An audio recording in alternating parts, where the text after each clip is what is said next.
여기에는 저보다 인생 선배님들도 많으실 테니 이런 말하기 조심스럽지만 60 가까이 나이 먹은 저는 그동안 쉽지 않은 인생을 살아왔던 것 같습니다. 장애 있는 몸으로 늘 세상의 편견에 시달리며 가족이라는 사람들에게도 상처를 많이 받았기 때문이죠. 그래도 제 배로 낳은 제 자식만큼은 영원한 내 편인 것 같습니다. 제가 그래도 자식 복은 있어서 아들 하나는 잘 키웠다는 소리를 듣거든요. 아이가 이제 곧 결혼을 하는 걸 보니 여태 겪었던 많은 일들이 생각이 납니다. 그 중에서도 제가 아들 덕을 봤던 그 일을 꼭 여러분들 앞에서 얘기하고 싶네요. 그러면 말재주 없는 제가 한번 제 얘기를 해보도록 하겠습니다. 저는 평범한 가정에서 4남매 중 둘째로 태어났습니다. 중간에 끼인 형제로 위아래로 치여서 살았지만 그래도 그리 걱정할 일은 없었습니다. 배 골물 정도로 가난한 형편도 아니었고 부모님께서도 자식들 예뻐해 주시며 다정한 분이셨어요. 동네에서 형제 자매들과 어울려 다니며 즐겁게 지냈던 것이 저의 유년 시절 기억입니다. 하지만 사고는 때와 장소를 가리지 않고 찾아오는지 초등학생 시절 저는 불의의 사고를 당하게 되며 다리에 장애를 가지게 되었습니다. 친구들과 정신없이 놀던 중에 다리가 바위 밑에 끼었거든요. 동네 어르신들이 모두 달려들어 저를 구해주셨고 저는 아버지 등에 업혀 병원으로 급히 옮겨졌습니다. 제가 정신이 없는 사이에 저는 수술실로 옮겨졌고 의식이 돌아왔을 때는 이미 큰 수술이 끝나 있던 상태였습니다. 그 뒤로 몇 번의 수술을 더 받게 된 저는 다행히 다리를 잃지는 않았지만 평생 다리를 절어야 했습니다. 의사 선생님은 절단하지 않은 것만으로도 감사해야 하는 거라며 저와 부모님께 다행이라고 말씀하셨지만 어린 딸의 장애 소식에 저희 부모님은 크게 좌절하셨습니다. 안 그래도 제 수술 때문에 큰 돈을 들었던 부모님께서는 제 재활 치료비까지 감당하기 어려워하셨습니다. 그래도 자식을 불편하게 사실 수 없다며 제 앞으로 제 재활에 큰 돈을 들이셨죠. 결국 평범했던 집안 사정은 점점 안 좋아져 갔고 저는 그게 다 제 탓이라 생각이 되었습니다. 내가 그날 나가서 놀지만 않았더라면, 사고만 당하지 않았더라면 부모님이 돈 때문에 어려워하는 일도 없었을 거라며 자책을 했었습니다. 돈 때문에 힘든 사정 때문인지 집안 형편이 어려워질수록 부모님도 점점 변해가셨습니다. 자꾸만 제게 화를 내시고 타박을 하셨죠. 하루는 절뚝이는 다리 때문에 밖에서 놀림을 받고 들어와 어머니 앞에서 눈물을 보였는데 어머니가 이러셨어요.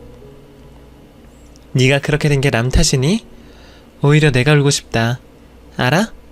여자애들은 집에서 얌전히 있다가 시집이나 잘 가면 그만인데 너는 다리가 이래가지고 어디 시집이나 가겠니? 아니면 어디 나가서 일이라도 하겠니? 아무튼 내 속이 더 터지니까 앞으로 내 앞에서 그런 얘기는 일절 꺼내지 마라. 알겠어? 어머니도 속상하신 마음에 그러신다고 생각했지만 한참 사춘기 어린 마음에 부모님의 냉대는 견디기 어려운 일이었습니다. 그 밖에도 부모님은 제가 시집도 제대로 못 갈 거고 일도 못 구할 거라며 학교는 다녀서 뭐하냐며 저희 고등학교 진학을 탐탁치 않아 하셨습니다. 그래도 다른 형제들과 차별은 못 하시겠는지 겨우 고등학교까지는 보내주셨지만 대학은 꿈도 꾸지 못할 일이었죠. 그런데 저는 그게 아직도 가슴에 사무치게 안타깝습니다. 사실 제가 공부를 꽤 잘했었거든요. 다리가 이래서 밖에 나가 놀거나 나다니지도 못한 탓에 저는 늘 집에서 책을 보고 공부를 하고 지냈고 학교에서도 늘 열심히 수업을 들었습니다. 장애를 가졌으니 남들처럼 활동을 할 수도 없고 운동을 잘하거나 다른 재능이 있던 것도 아니었으니 공부만이 제가 할 수 있는 유일한 일이라고 생각했습니다. 그래서 정말 코피날 만큼 열심히 공부했고 성적도 꽤 좋았어요. 하지만 대학을 가기에는 여력이 없었습니다. 장학금 받아서 학교를 다닐 수도 있겠지만 생활비와 다른 기타 잡비가 걱정이었고 이미 저 하나 때문에 기울어진 집안 형편을 알면서도 부모님께 그 말씀을 차마 말할 수가 없었습니다. 그래서 저는 대학을 포기하고 일찍 돈을 벌기로 시작했죠. 고등학교를 좋은 성적으로 졸업한 저는 일을 구해보려 열심히 다녔습니다. 하지만 장애가 있는 제게는 취업이라는 것이 남들처럼 쉬운 일이 아니었습니다. 사무직은 당연하고 생산직 일자리 구하는 것도 힘들었어요. 이번에도 제 다리 때문이었죠. 장시간 일할 수 있겠냐, 빨리빨리 다닐 수 있겠냐 걱정하던 사장님들은 모두 저를 꺼려하셨습니다. 그러다 포기하는 심정으로 마지막 면접을 봤던 공장에서 사장님이 잔뜩 주눅 들어있던 제 얼굴을 보시고는 마치 못하는 듯 저를 채용해 주셨습니다. 그렇게 저는 처음으로 일을 시작할 수 있었고 첫 월급을 타게 되었습니다. 제 힘으로 처음 번 그 돈이 얼마나 감사했는지 모릅니다. 저는 부모님께 생활비로 월급을 가져다 드리고 조금씩만 떼어 따로 모아두기로 했습니다. 나중에 장사를 시작할 때 쓸 밑전이죠. 제가 언제까지 일을 할 수 있을지도 모르고 일구하기 어려운 제 사정이면 차라리 혼자 하는 장사 같은 걸 해보면 어떨까 했거든요. 그렇게 열심히 노력한 저는 몇 년 만에 목돈을 마련할 수 있었습니다. 물론 그것도 남들 눈에는 적은 돈일지 모르지만 저는 작고 저렴한 가게 한 칸 정도는 얻을 수 있지 않을까 생각했습니다. 제가 혼자 무엇을 해볼지 열심히 공리를 하던 중 부모님께 그 돈을 빼앗기게 되었습니다. 혹시나 싶어서 통장까지 꾹꾹 숨겨두었는데 어떻게 하셨는지 부모님이 동생 학비에 보태라며 그 돈을 내놓으라 하셨습니다. 영순아, 정말 실망이다. 너는 정말 끝까지 얘가 왜 이러니? 네가 누구 덕에 먹고 사는 건데 딴 주머니를 차고 있어. 너는 정말 다른 식구들 생각은 안 하는 거니? 우리가 누구 때문에 이렇게 된 건데 이기적인 생각만 하고 있어? 돈이야 또 벌면 되는 거니까 그 돈은 우리다오. 너는 몸이 그래서 못 갔어도 동생은 대학 보내야 될 것 아니냐. 제가 밥값에 차비까지 아껴서 모은 그 돈까지 내놓으라 하시는 부모님을 보니 저는 희망이 없어지는 것 같았습니다. 그 정도는 저도 욕심부릴 수 있다고 생각했어요. 아무리 나 때문에 집안 가세가 기울고 부모님 속을 썩였다고 하지만 내가 이렇게 되고 싶어서 이런 것도 아닌데 부모님이 나를 자식으로 생각하시는 건지 알 수 없었습니다. 어릴 적에는 무조건 내 탓이고 내가 참아야 한다 생각했는데 그때는 내가 대체 어디까지 참아야 하는지 더 견딜 수가 없었어요. 그래서 결국 마지막 희망까지 가족에게 빼앗긴 저는 그 길로 집을 뛰쳐나왔습니다. 인연을 끊겠다는 제게 부모님은 다리에 장애가 있는 제가 나가서 얼마나 잘 살겠냐며 끝까지 막말을 하셨습니다. 그 얘기를 들으니 혹시나 싶어 미련이 생기려던 것도 사라졌습니다. 그렇게 저는 훌훌 털어버리고 새 출발을 하고 싶었습니다. 예상은 했지만 정말 쉽지는 않았어요. 이전 직장처럼 그런 좋은 기회가 또 찾아오는 것도 아니고 여전히 저를 대하는 세상은 냉담하기만 했죠. 다시 일을 구하러 길을 배야 하던 저는 어느 한식당 앞에 붙어있는 구인글을 보게 되었고 용기를 내어 문을 열었습니다. 어서오세요. 몇 분이세요? 저 여기 밖에 사람 구한다는 글 보고 들어왔는데요. 아, 그래요? 이런 일은 해봤어요? 아니요, 식당 일은 처음인데 저 그래도 요리는 좀 할 줄 알고 공장에서 일한 경험도 있어요. 시켜만 주시면 뭐든 열심히 할 수 있습니다. 근데 다리가 불편한가 봐요. 제대로 못 걷는 것 같은데? 많이는 아니고 좀 절어요. 근데 일은 잘할 수 있어요. 아유, 그래도 몸 불편한 사람은 좀 그런데. 이번에도 안 되려나 싶은 저는 그 한식당 사장님께 애걸복걸하기 시작했습니다. 저 한 번만 써봐주세요. 제가 일이 급해서 그래요. 못 믿어오시면 한 달 뒤에 잘라도 되고 남들보다 월급 덜 주셔도 돼요. 제발 일만 좀 하게 해주세요. 그럼 일단 오늘부터 일해볼까요? 그렇게 저는 우연히 찾아 들어간 한식당에서 일을 구할 수가 있었습니다. 물론 보통 사람들보다 한참 안 되는 월급을 받아야 했지만 그게 어디냐며 일을 하게 해주신 것만으로 감사하게 생각했습니다. 시키신 일을 못하면 괜히 다리 때문이라는 얘기를 들을까봐 남들보다 몇 배는 더 열심히 했습니다.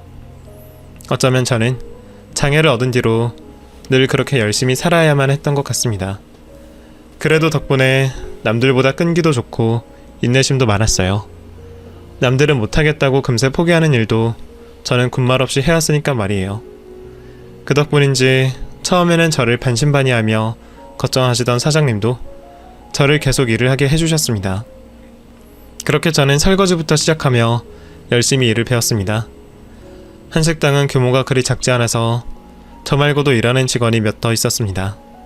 저처럼 주방에서 설거지와 음식 다듬는 아주머니가 한 분이 계셨고, 요리하시는 사장님과 홀에서 서빙을 하는 직원 둘 셋 정도가 있었습니다. 그 중에서도 주로 홀을 관리하는 남자 직원이 유독 제게 잘해주었어요. 무거운 짐을 옮길 때면 먼저 나서서 도와주고, 제가 버거워하는 일을 늘 따라붙어 도와주었죠. 다른 직원들은 어린 저를 무시하거나 다리가 그렇다며 비웃기만 했는데, 그 남자 직원만큼은 한 번도 그런 적이 없었어요. 오히려 그 사람과 있을 때면 나한테 장애가 있다는 걸 인지하지 못할 정도였습니다. 나한테 잘해주는 남자가 처음이라서 그런지 저는 언젠가부터 그 사람에게 호감을 느끼게 되었습니다. 그 사람도 제게 이성적인 관심이 있었던 건지 유독 제게 잘해주는 것 같았고요. 잠시 쉴 때면 저한테 커피도 타주고 몰래 간식도 챙겨주고, 알게 모르게 나를 뒤에서 챙기는 걸 보면 그 사람도 절 좋아한다는 걸 알 수 있었습니다. 나에게도 봄날이 오는 건지 저도 모르게 기대를 했죠. 하지만 이번에도 제 기대는 깨어지게 되었습니다.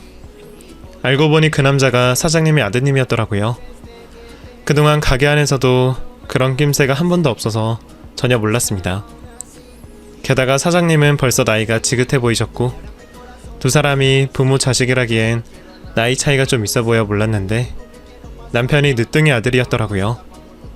늦게 본 외동아들이라 사장님이 끔찍이 하신다는 소리를 듣고 겁이 덜컥 났습니다.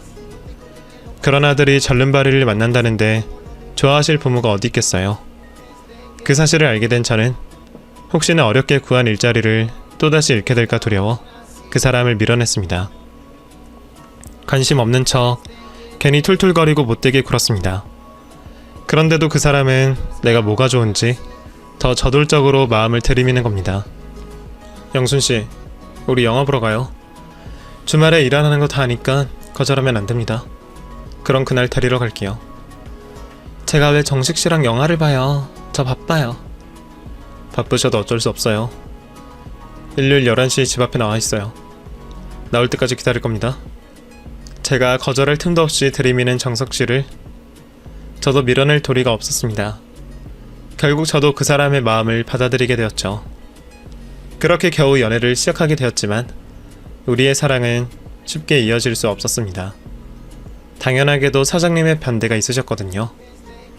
저희가 만나게 되었다는 걸 아시고 사장님은 크게 화를 내셨습니다. 너무 뻔한 얘기라서 많이 놀라지는 않았어요. 감히 다리 저는 저 같은 게 귀한 아드님을 꼬셔냈다 하셨죠. 저는 아무 말 하지 못하고 고개만 조아리고 있었고, 그럴 때마다 정식씨는 제 방패가 되어주었습니다. 나이 많은 홀어머니 앞에서 반항 한번 하지 않던 아들이 여자 때문에 그러는 걸 보고 어머니는 더 화가 많이 나셨습니다. 하지만 정식씨도 저도 그냥 가벼운 마음이 아니었고, 정식씨는 저를 끝까지 지켜내 주었습니다. 영순씨, 나는 영순씨가 아니면 안 돼요. 그러니까 제발 포기하지 말고 나 믿고 조금만 기다려줘요. 어머니는 내가 어떻게 해서든 설득해 볼 테니 영순씨만 마음 편하지 말고 기다려주세요. 저도 많이 힘들고 버거웠지만 그런 정식씨를 믿고 꿋꿋이 버텨냈습니다. 어머니는 아드님 앞에서는 약한 분이셨어요. 아무리 무섭게 협박을 하고 화를 내신들 귀한 아들이 죽겠다 하는데 어머님도 언제까지 반대만 하실 수 있겠어요. 결국 어머니는 마지못해 저희의 관계를 허락하실 수밖에 없으셨고, 저희는 드디어 결혼에 성공할 수 있게 되었습니다. 어렵게 얻어낸 행복이라 그런지 더욱더 행복했던 것 같습니다. 물론 어머니는 여전히 저를 마음에 들어 하지 않으셨지만 그래도 가족으로는 생각을 하시는 건지 제게서 하루빨리 손자를 보기를 원하셨습니다. 한국전쟁 때 피난길에 가족들 모두 잃고 일가 친척 없이 외롭게 살아오셨던 어머님은 결혼도 늦게 하셨고 자식도 늦게 보셨어요. 아버님도 일찍 돌아가시고 하나뿐인 아들만 의지하며 살아오셨던 분이죠. 그래서 어머님은 대를 이어야 한다는 강박이 심한 분이셨습니다. 딸을 며칠 낳던 아들은 꼭 낳아야 한다는 말씀하셨고, 심지어는 아들을 낳으면 저한테 큰 선물을 해주시겠다 하셨죠. 내가 결혼 전에 너를 반대하기는 했다만 그래도 이제는 우리도 이제는 가족 아니냐. 네가 우리 집 며느리로 들어온 이상 나는 너한테 바라는 거 하나밖에 없다. 내가 어린 나이에 고아되고 얼마나 고생하며 살았는지 너는 들어도 모른다. 온갖 고생하면서 늦은 나이에 남편 만나서 정식이 하나 겨우 얻었다. 기대던 남편마저 일찍 죽고 하나뿐인 아들마저 어찌 될까봐 내가 늘 불안에 떨면서 살았어. 그러니 누가 뭐래도 대는 꼭 이어야 하지 않겠니? 네가 아들만 낳으면 내가 이 가게 너희들한테 물려주마. 어머니가 얼마나 손자를 바라는지 남편보다 제가 더 잘 알았습니다. 제가 딸 입장이라 그런지 딸이던 아들이던 자식이야 다 귀한 것 아닌가 싶었지만 어머님은 옛날 분이셔서 그런지 핏줄과 가문에 대한 집착이 아주 강하셨습니다. 아무래도 지난 세월 겪으신 나름의 아픔이 많은 탓이겠죠. 그런 탓에 어머니는 무엇보다 아끼시는 가게까지 내걸며 제게 아들을 낳으라 말씀하셨지만 저는 그런 것에 상관없이 귀한 아들을 얻었습니다. 아들이라 좋은 게 아니라 그저 사랑하는 남편과 사이에서 낳은 자식이라는 것이 너무나 기뻤죠. 남편을 빼닮은 우리 아들은 저희 부부의 행복이었습니다. 그래도 같은 값이면 다홍치 말라고 장손이라며 좋아하시는 어머니를 보니 저도 기뻤습니다. 하지만 아들만 낳으면 가게를 물려주시겠다는 어머니 말씀과 달리 저희 부부 상황은 별로 달라진 게 없었어요. 어차피 나 죽으면 다 니들 거 되는 거다. 그러니까 지금부터 내 가게라 생각하고 더 열심히 일해. 자식까지 얻었으면 더 열심히 살아야 하는 거 아니겠니? 어머니는 말과 달리 저희에게 식당을 물려줄 생각이 별로 없어 보이셨습니다. 식당을 물려받으려면 음식을 배워야 할 텐데 저는 물론이고 아끼신다던 아들에게 조차도 굳은 일만 시키시고 중요한 것들은 늘 비밀로 하곤 하셨어요. 말로는 매번 물려주실 거라며 호언장담하셨지만 그게 대체 언제가 될지도 모르는 것이고 저희는 그 말만 믿으며 다른 일을 할 수도 없이 힘든 식당 일에만 매달려야 했습니다. 그래도 손자는 기가 막히게 예뻐하셨어요. 매번 하나뿐인 손자 선물이라며 비싼 옷과 그 물건들을 사다 주시는 덕분에 저희 부부는 어머님께 박봉받으면서 빠듯하게 살았어도 우리 아들만큼은 넉넉하게 살았네요. 어차피 부모들은 다 자식만 행복하면 그만이니 저희도 그냥 그러려니 하고 살았습니다. 그래도 제게는 사랑하는 남편이 있었으니까요. 하지만 그 행복도 그리 오래가지는 못했습니다.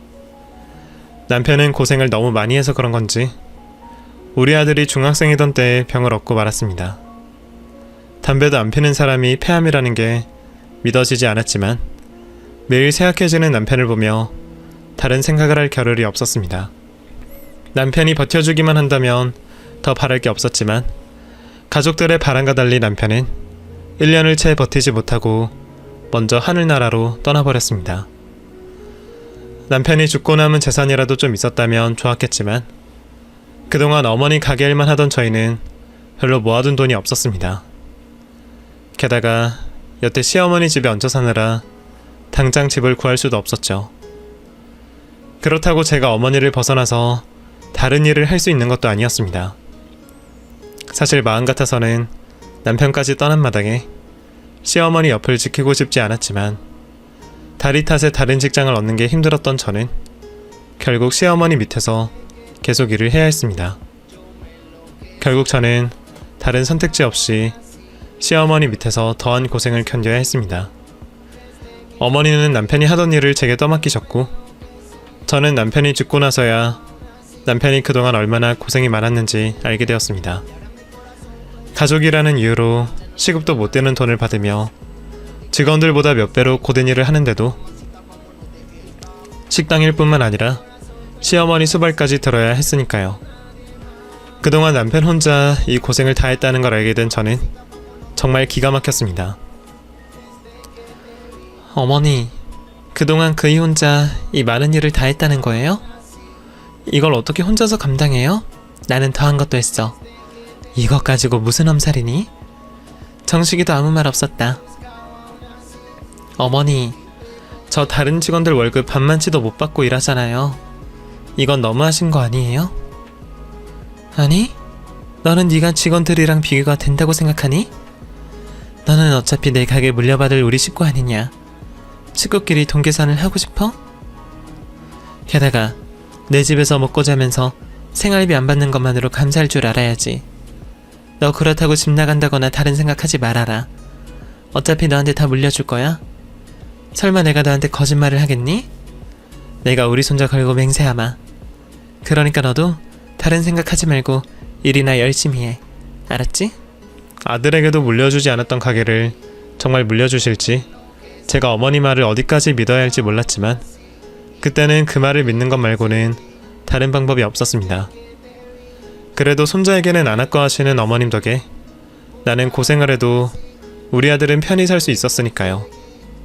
제가 어머니를 떠나서 지금처럼 가해며 학원이며 좋은 옷들이며 사줄 수 없을 것을 알기에 그저 참을 수밖에 없었습니다.